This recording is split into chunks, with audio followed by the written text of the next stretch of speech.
पहली बार BJP back foot पर है और ना केवल बैकफुट पर है बल्कि ऐसा दिखाई दे रहा है कि बहुत बुरी तरह से बैकफुट पर चली गई है। और एक कहावत कही जाती है कि जब आपके बुरे दिन होते हैं तो साहब ऊंट पर बैठे हुए आदमी को भी कुत्ता काट लेता है।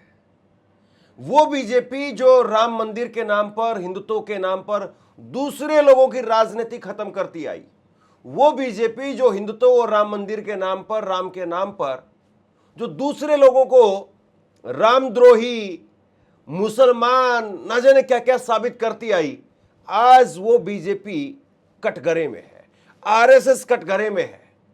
और उसके साथ साथ बाकी जो बजरंग दल, वीएचपी, ये सब कटघरे में इस वक्त में खड़े हुए हैं। क्यों? क्योंकि राम मंदिर के अंदर एक बहुत बड़ी चोरी हुई और उस चोरी को लेकर के जिस तरीके से अब चीजें निकल करके सामने आ रही है। और एक कहावत कही जाती कि जब एक चीज दरकती है, यानी एक पिलर जब दरकता है तो फिर उसके बाद में पूरी बिल्डिंग वो भरभराने लगती है, फिर धराशायी होकर के पूरी बिल्डिंग वो गिरती हुई नजर आती है। और वही इस वक्त में बीजेपी के साथ हो रहा है।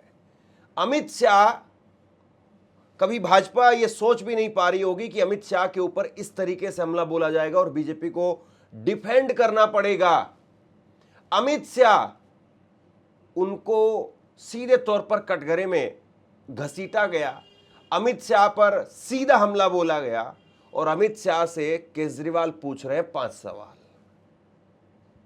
और इसमें सबसे बड़ा सवाल यह है कि भाई 22 जनवरी 2024 जिस दिन राम मंदिर में प्राण प्रतिष्ठा हुई, उसके बाद में अब तब से लेकर के और अब तक 2.5 साल हो गए, अमित शाह क्यों आखिरकार मंदिर नहीं गए? और ये सवाल वाजिब भी दिखाई देता है कि भाई राहुल गांधी नहीं जाए, केजरीवाल नहीं जाए, या अखिलेश यादव ना जाए, या ममता बनर्जी ना जाए, या उद्धव ठाकरे ना जाए, या मायावती ना जाए, तो समझ में आता है कि भाई उनकी जो राजनीति है या उनकी जो विचारधारा है वो अलग है। हालांकि तमाम नेता कह चुके हैं कि जब जब जिस तरीके से रणनीति होगी, जिस तरीके से राम जी बुलाएंगे तब चले जाएंगे। लेकिन भाजपा जो सिर से लेकर के और पांव के अंगूठे तक, वो हर चीज में राम नाम में अपने आप को ऐसा लगता है कि बस बीजेपी का ही पेटेंट है। तो साहब ऐसे में बीजेपी के मोदी के बाद में जो सबसे बड़े नेता हैं अमित शाह, वो आखिरकार मंदिर क्यों नहीं गए?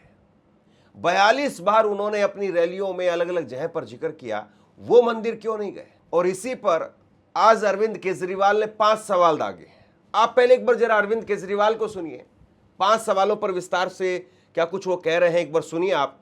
और उसके बाद में कैसे बीजेपी को मुंह की खानी पड़ेगी और कैसे बीजेपी अब इस मुद्दे से चाह करके भी अपना पीछा नहीं छुड़वा पाएगी, फिर उस पर मैं बताता हूं।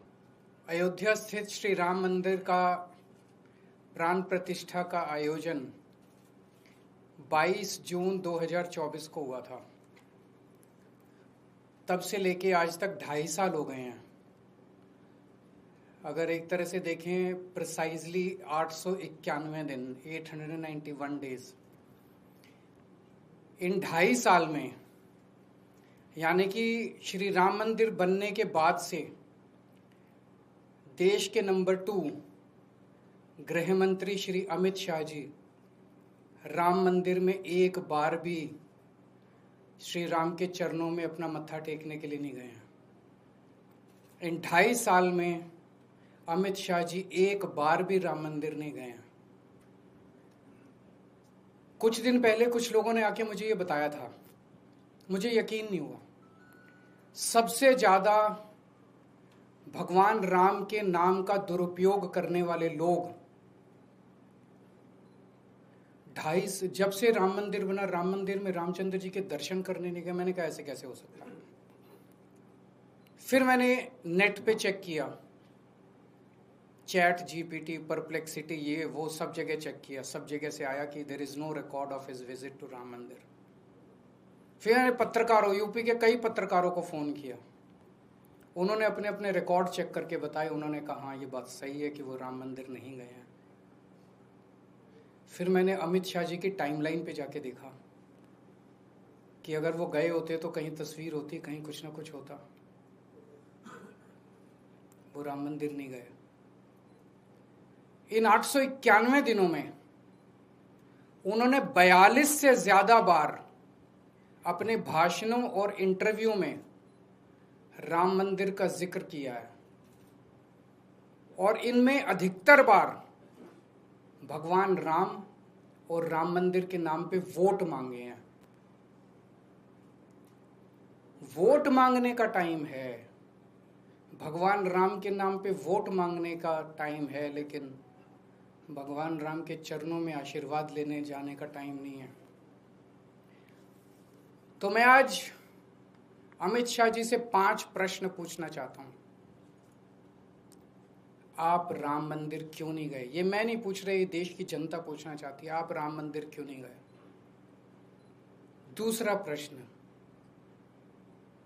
क्या आपका भगवान राम के दर्शन करने को मन नहीं करता? तीसरा प्रश्न, क्या आपका राम मंदिर जाने को मन नहीं करता? चौथा प्रश्न, क्या आपको भगवान राम के आशीर्वाद की जरूरत है? और पांचवा और सबसे अहम प्रश्न, क्या आप रामचंद्र जी को भगवान मानते हैं? ये लोग भगवान रामचंद्र जी को भगवान मानते ही नहीं है। अगर भगवान मानते ये लोग तो कभी चढ़ावे की चोरी नहीं करते। भगवान के सामने दिए हुए दान की चोरी नहीं करते कभी ये लोग। उनको डर लगता अंदर से कि अगर हमने चोरी कर दी तो भगवान देख रहे हैं, भगवान तो सर्वव्यापी हैं, भगवान देख रहे हैं, चोरी देख रहे हैं, हमें महापाप लगेगा, हमारा भविष्य खराब हो जाएगा, आने वाली जिंदगियां खराब हो जाएंगी, ये जिंदगी खराब हो जाएगी। इनको डर लगता, लेकिन इनको कोई डर नहीं है, खुलेआम चोरी कर रहे हैं। तो अगर ये राम को भगवान मानते तो कभी चोरी नहीं करते। ये तो राम को भगवान मानते ही नहीं है। आज तक इतने दशकों से इन्होंने भगवान राम के नाम का इस्तेमाल करके केवल और केवल सत्ता के लिए भगवान के नाम का इस्तेमाल किया है। सत्ता में आने के लिए भगवान के नाम का इस्तेमाल किया, और भगवान ने इनको क्या नहीं दिया। 21 राज्यों में रामचंद्र जी ने इनकी सरकार बनवा दी, केंद्र में इनकी सरकार बनवा दी। अमित शाह जी भगवान का धन्यवाद करने ही चले जाते राम मंदिर, 101 रुपए का प्रसाद ही चढ़ाते, लेकिन वो वहां नहीं गए। उनको भगवान के आशीर्वाद की जरूरत ही नहीं है। हर सनातनी आज पूरे देश में इस बात से पीड़ित है जिस तरह से चंदा चोरी, चढ़ावा चोरी हुई है, जिस तरह से, और बता रहे हैं कि ये तो टिप ऑफ द आइसबर्ग है जो अभी तक निकल के आया, अभी तो बहुत कुछ निकलना बाकी है। हर सनातनी दुखी है। और जब लोगों को आज पता चलेगा कि अमित शाह जी भगवान राम के नाम पे खुलेआम देश भर में घूम घूम के वोट तो मांगते हैं, लेकिन भगवान राम के दर्शन करने नहीं जाते, तो सोचो कि हर सनातनी के दिल पे क्या गुजरेगी।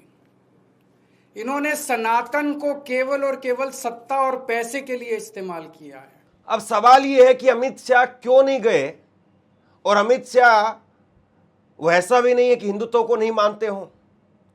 आखिरकार बीजेपी में यह सवाल किसी ने क्यों नहीं सोचा, और ऐसी कोई वजह भी नहीं होगी कि अमित शाह जाएं और कोई तूफान आ जाए।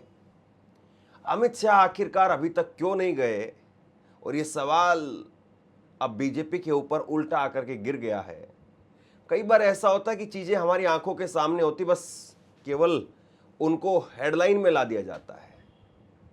तो ये बात ऐसा भी नहीं कि कोई बहुत बड़ी इन्वेस्टिगेशन, कोई बहुत बड़ी रिसर्च करके अरविंद केजरीवाल लेकर के आए, बहुत खोद करके निकाल करके लाए कि अमित शाह के नाम पर कोई पुश्तैनी जमीन थी और उसका कुछ घोटाला है, और उस पर केजरीवाल ने कोई बहुत भारी भरकम रिसर्च की है। लेकिन कई बार होता है कि किसी चीज़ के आगे अगर आप लाउड स्पीकर रख दें तो फिर छोटा सा अगर लोगों का रुदन भी होता है ना, तो फिर वो बहुत तेज सुनाई देने लगता है।